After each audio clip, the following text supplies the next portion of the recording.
তো আজকে আমরা দেখবো আসাবে কাহাবের পর্ব 2 অ্যান্ড এটা খুঁজে পেতে আমাদের অনেক সমস্যা হচ্ছিলো অ্যান্ড একটা পেয়েছি অ্যাটলিস্ট একটা কোনো চ্যানেল থেকে, যেরকম আমরা ইউসুফজু লেখাটা প্রপার এপিসোড পাচ্ছিলাম কিন্তু এটা কিন্তু পাচ্ছি না। তো আপনারা যদি কোনো থাকে যেখানে আসাবে কাহাবের বাংলা হাই কোয়ালিটি কোনো জায়গাতে আছে তো সেটা পাঠাতে পারেন, তাহলে আমাদের দেখতে সুবিধা হবে। কারণ অনেক পরে আমরা পর্ব 2টা পেলাম অ্যান্ড এটাও কোয়ালিটি জাস্ট ঠিকঠাক, মানে অতটাও ভালো নয়। তো চলুন দেখা যাক পর্ব 2।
একটু দাঁড়াও। আলী জনাব,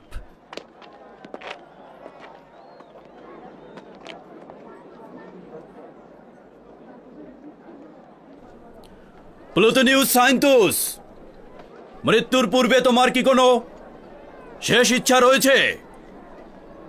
এটাই শেষ সুযোগ যেখানে তোমার শেষ ইচ্ছা পূরণের চেষ্টা করা হবে। হযরত মারিয়ামের পুত্র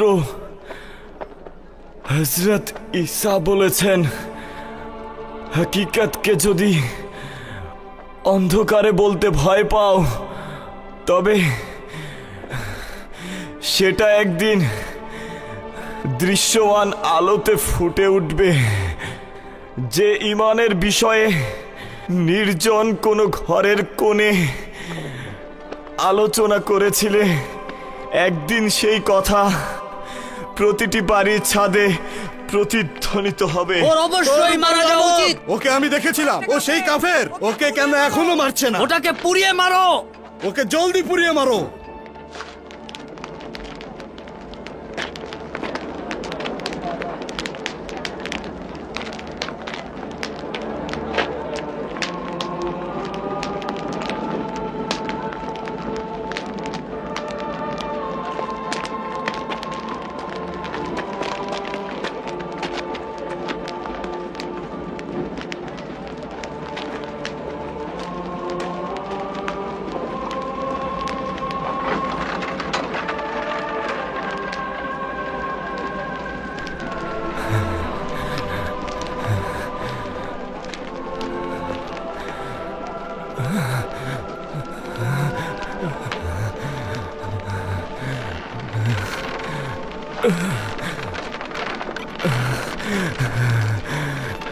হে খোদা, আমি আপনার রহমতের করুণা প্রার্থী, আমাকে কবুল করুন। হে পরওয়ারদিগার, কবুল করুন। হে আল্লাহ, আমাকে ধৈর্য ধরার শক্তি দান করুন। প্লুটোন, হযরত ঈসা মসির কাছে আমাদের সালাম পৌঁছে দিও।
আলী জনাব ডিওক্লেটিয়ানুস। দরুদ আলী দরুদ আলী জনাব। দরুদ দরুদ আলী জনাব। দরুদ ডিওক্লেটিয়ানুস আলী জনাব। দরুদ দরুদ আলী জনাব। দরুদ আলী জনাব ডিওক্লেটিয়ানুস। দরুদ। দরুদ আলী জনাব। দরুদ।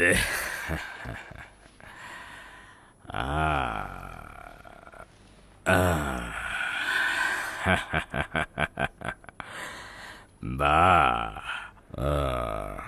আপনাদের সবাইকে একসঙ্গে দেখে বেশ আনন্দ বোধ করছি।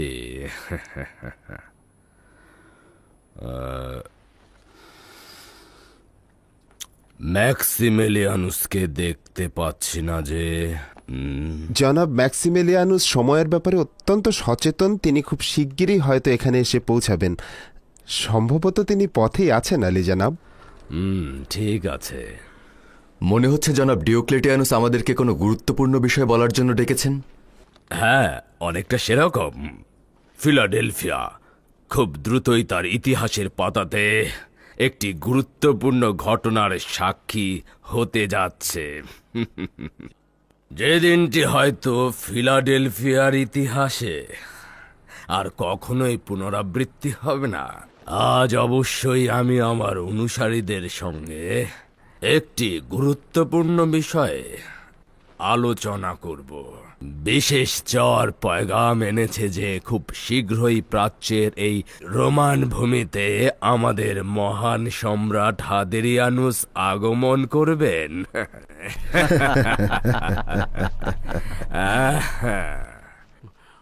আমাদের এমন সৌভাগ্যের অংশীদার করার জন্য অসংখ্য শুকরিয়া মহান শক্তিশালী জুপিটারের প্রতি। সম্ভবত জেরুজালেমে যাওয়ার পথে উনি ফিলাডেলফিয়াতে সংক্ষিপ্ত বিশ্রাম নেবেন।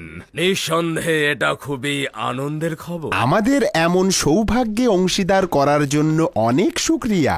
শুকরিয়া শক্তিশালী জুপিটারকে। তার চরণধুলিতে ফিলাডেলফিয়া মুবারক হোক।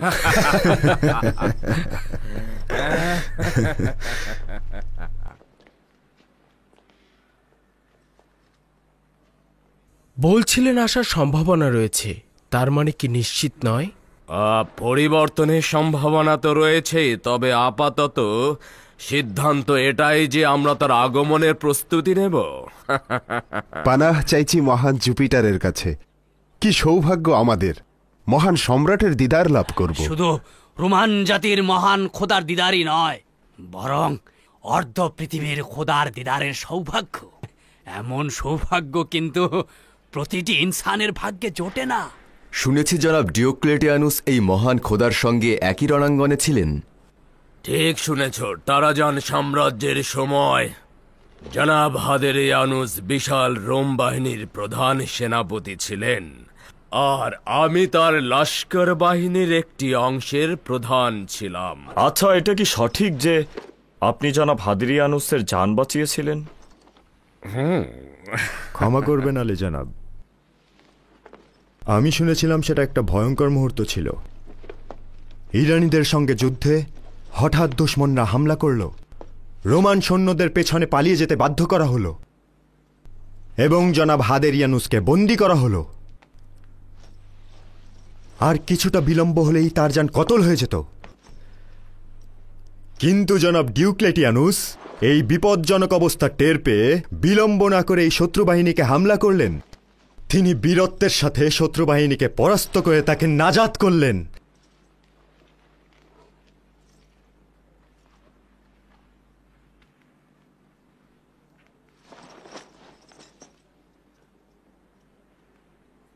তাহলে এভাবেই মহান সম্রাট ও খোদা নিজের জানের জন্য জনাব ডিওক্লেটিয়ানুসের কাছে ঋণী রয়েছেন। তার মানে মানুষের খোদা নিজের জানের জন্য বান্দার কাছে ঋণী? আপনার মতো একজন বিজ্ঞ উপদেষ্টার কাছে এই কথা শোভনীয় নয়। এটা মোটেই আজব নয়।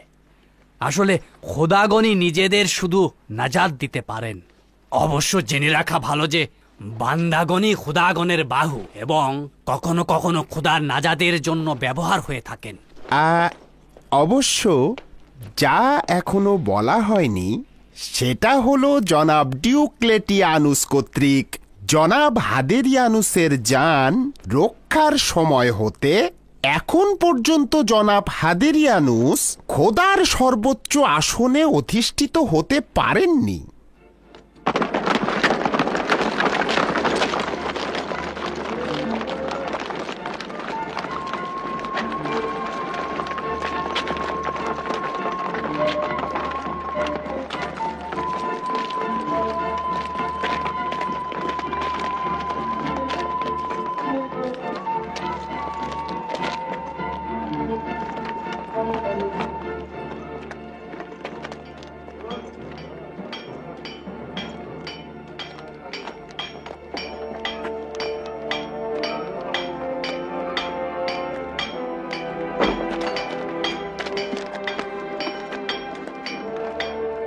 আমার ঘোড়ার নালটা কি একটু দেখবে কামার?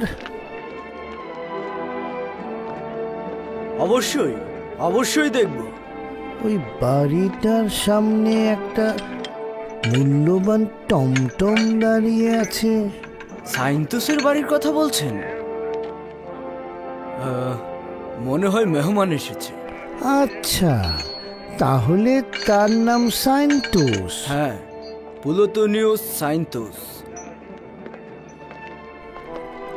আচ্ছা, এটাই তাহলে প্লুটোনিয়াস সাইন্তুসের বাড়ি।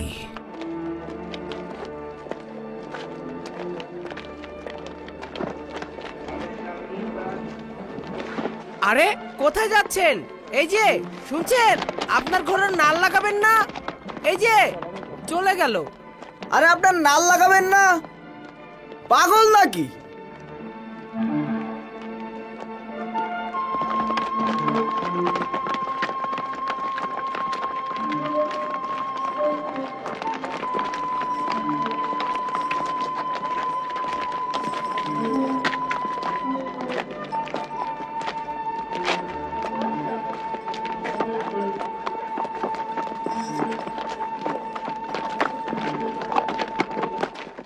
যদি অনুমতি প্রদান করেন তবে মহান সম্রাটের বিশেষ সফরের বিষয়ে কিছু বলতে চাই। বলো। নিঃসন্দেহে সম্রাটের জেরুজালেম সফর কোনো সাধারণ ঘটনা নয়। সম্ভবত বনি ইসরায়েলদের প্রতিরোধ এবং সেখানে জুপিটার মন্দির নির্মাণের জন্য সম্রাটের এখানে আগমন হবে। আর ইহুদিদের জন্য এটা এক ধরনের হুমকিও বটে। হ্যাঁ, একেবারে সঠিক। হ্যাঁ, আরে বনি ইসরায়েলের সন্তানেরা কতটা আহাম্মক যে তারা ভাবছে রোমের মহান সম্রাটদের বিরুদ্ধে তারা পেরে উঠবে। অলিম্পিয়াস খোদা ও মারুখের সমুন্নতার সঙ্গে তারা পেরে উঠবে। যদি প্রথম থেকেই এখানে জুপিটারের ইবাদতখানা তৈরি করা হতো এবং সম্রাটের ভাস্কর্য জেরুজালেমে স্থাপন করা হতো, তাহলে এরকম রক্তক্ষরণ হতো না। প্রথমে এই কাজটি আসলে রক্তপাত ছাড়া করা উচিত ছিল। বনি ইসরায়েলদের লজ্জাহীন প্রতিরোধের 3 বছর পর রক্তপাত ও হানাহানি ঘটিয়ে এখন পদক্ষেপ নিতে বাধ্য করা হলো। সঠিক। এদের থেকে অধিক মূর্খ হচ্ছে ঈসার অনুসারীরা। জানি না এরা না দেখা খোদার মধ্যে কি পেয়েছে। ঈসাকে তারা রোমের শক্তিশালী খোদার চেয়ে বেশি প্রাধান্য দেয়। হাস্যকর। যারা তাদের খোদার কোনো আকৃতি সম্পর্কে জানেন না, তাদের খোদা নারী না পুরুষ সেটাও জানেন না, এবং তার জন্য কোনো ভাস্কর্যও তৈরি করতে পারেন না। কিভাবে তার ইবাদত করে? যদি তাদের খোদা শক্তিশালী হতো তবে অবশ্যই এই দুর্বল ও অক্ষম বান্দাদের নাজাত দিত। নিজেকে অসন্তুষ্ট করবেন না আলী জনাব। মানুষের পাগলামির কোনো সীমা পরিসীমা নেই। তারা এমনকি তাদের পয়গম্বরের পক্ষেও কোনো প্রতিরোধ গড়ে তুলতে পারেনি। কিছু সংখ্যক ইহুদি তাকে ক্রুশবিদ্ধ করেছে। মহান শক্তিশালী জুপিটারের পিতা অপুলিয়নের শৌর্য বীর্য দেখো, আর ওই দুর্বল অক্ষম খোদার পুত্রকেও দেখো।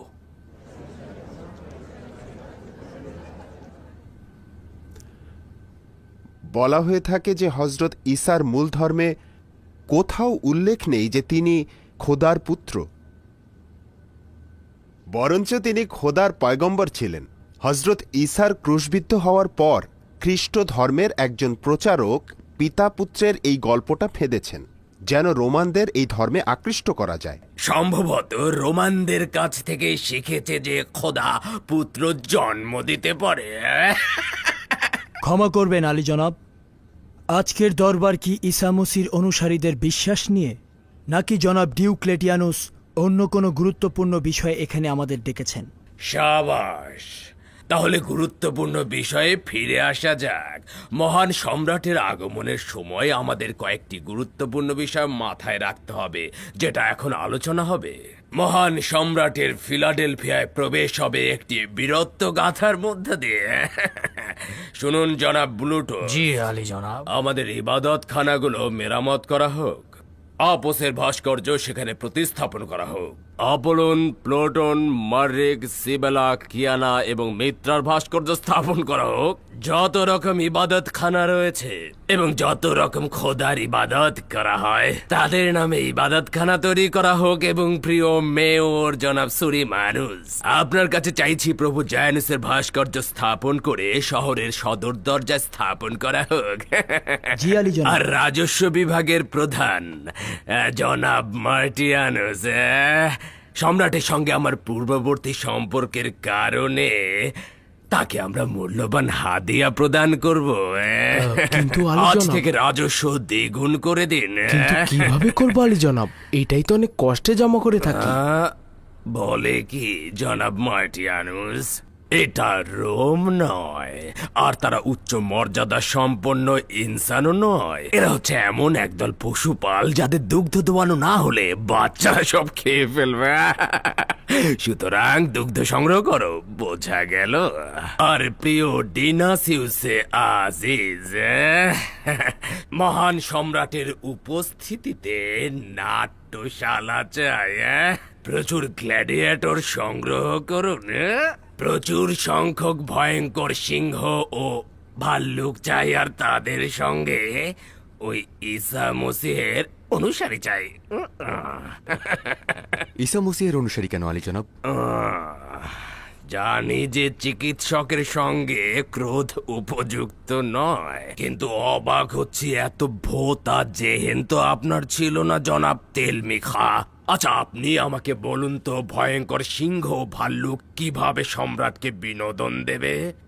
বুঝতেই পারছেন, ফিলাডেলফিয়ার জমিন ঈসা মসিহের অনুসারীদের রক্তে একেবারে সয়লাভ হয়ে যাবে।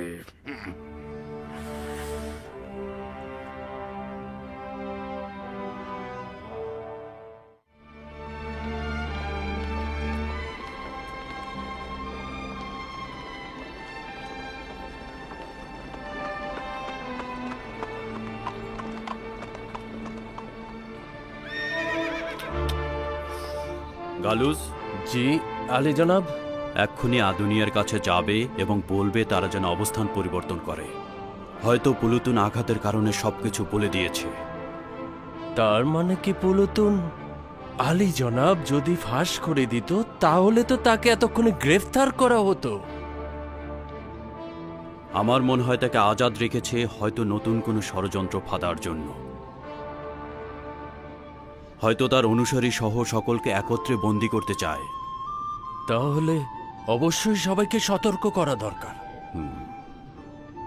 দেখো গালুস, যখন তুমি একটি সিংহের খাঁচায় একই সঙ্গে অবস্থান করবে, তখন তোমার বিবেক যা বলবে তার চেয়ে অধিক সতর্ক হতে হবে।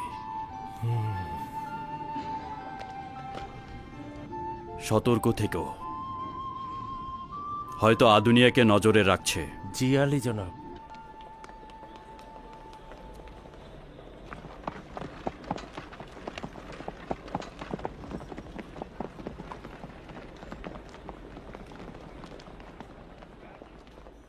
শ্যামল, এদিকে এসো। আমি ফিরে না আসা পর্যন্ত ঘোড়ার দিকে লক্ষ্য রেখো, ঠিক আছে? জি আচ্ছা।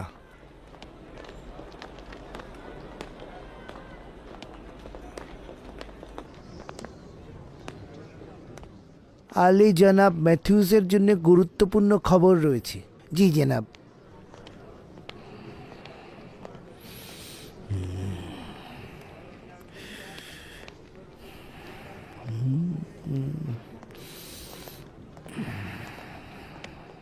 শালা মানুষ করছি, আপনার জন্য জান কোরবান আলী জনাব।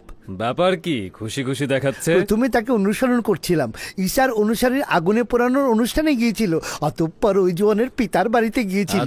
আপনার মেহেরবানি জনাব, আপনার মেহেরবানি।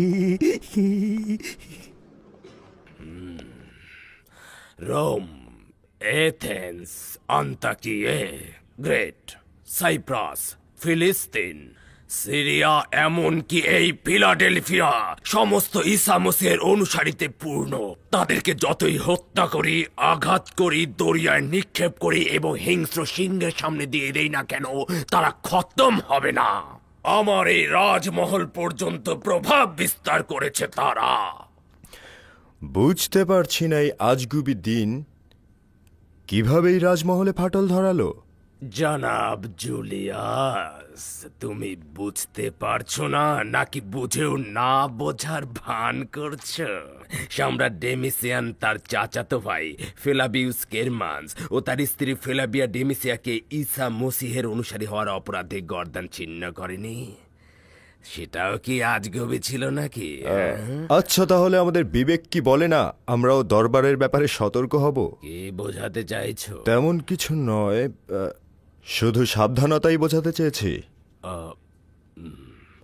কিন্তু আমার দরবারের লোকজনের প্রতি পূর্ণ বিশ্বাস রয়েছে। তবে তোমার সঙ্গেও একমত হচ্ছে, অবশ্যই সতর্ক হওয়া উচিত। আলী জনাব ম্যাক্সিমিলিয়ানুস।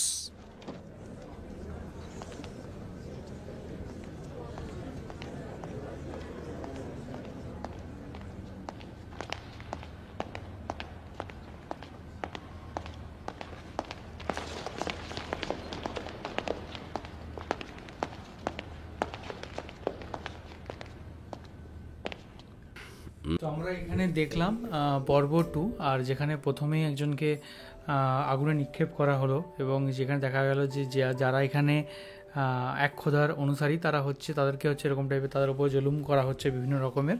অ্যান্ড এখানে বুঝতে পারলাম যে রাজা সে হচ্ছে একটু অত্যাচারী, কারণ সে অন্যান্য ধর্ম যারা অন্য বিশ্বাসে তাদেরকে কি করছে, মানে তাদেরকে মারছে, তাকে সিংহের সামনে ছেড়ে দিচ্ছে বা বিভিন্ন রকমের অত্যাচার করছে। আর তার সাথে সাথে এটাও দেখলাম যে কোনো একজন রাজা আসছেন, মহান রাজা, তো তার আসার জন্য পুরো সাজাতে বলছে শহর, এবং যে ট্যাক্স বলছে দ্বিগুণ করে নাও, বেসিক্যালি মানে দেখানোর জন্য জিনিসটা হচ্ছে সাধারণ মানুষের উপর অত্যাচার করছেন। তো এটা কিন্তু আমরা বুঝতে পারলাম। তোমার কেমন লাগলো বলো? হ্যাঁ, আমারও দেখে খুব ভালো লাগলো। আর মানে একটা জিনিস দেখে অবাক লাগছে যে একজনকে পুরো আগুনে পুড়িয়ে ফেলতে যাচ্ছে, কিন্তু সবাই দাঁড়িয়ে দেখছে। যদি সবাই মিলে একসাথে প্রতিবাদ করতো তাহলে ওরা মানে এরকম পারতো না কাউকে আগুনে পুড়িয়ে ফেলা, এতটা মানে জোর শাস্তি দেওয়া। সবাই ভয়ে কেউ কিছু বলছে না। আর এখানে সে কাফের বলে তাকে আগুনে পুড়িয়ে ফেলছে, সে তাদের যে খোদা তাকে মানে না, সেটাই তার অপরাধ। আর এরকম ঘটনা হতেই থাকবে যতদিন না মানুষ প্রতিবাদ না করবে। এটা আমরা যেমন ইউসুফ জুলেখা দেখেছিলাম, একাত্মবাদী খোদা যারা বিশ্বাস করতো তাদেরকে অনেক রকমের শাস্তি দেওয়া হতো, আর এখানেও অনেকটা সেরকমই দেখাচ্ছে। আর এখানে রোমান সাম্রাজ্য মানে এখানে খারাপ যে রাজা তারা এরকম চক্রান্ত করছে, তারা সাধারণ মানুষদের বিপদে ফেলছে। আবার কোনো মহান রাজা আছেন, তিনি হয়তো এই সমস্ত ব্যাপারগুলো দেখবেন। আমরা এই দেখা শুরু করেছি, আস্তে আস্তে পুরো ব্যাপারটা বুঝতে পারবো। একদম, পরবর্তীকালে আমরা আরো ভালো করে বুঝতে পারবো, তাই না? এখন আমাদের বোঝার একটু অসুবিধা হচ্ছে, সব রকম ব্রেনে ঢুকছে না মাথায়। হ্যাঁ, আসল নামগুলোও জটিল জটিল। আর এই যে মানুষকে জ্যান্ত পুরায়, এইটাও একটা আশ্চর্য ঘটনা, মানে আমরা স্তম্ভ হয়ে দেখছি। পরবর্তী অনুষ্ঠানে আবার কি হবে সেটাই দেখার।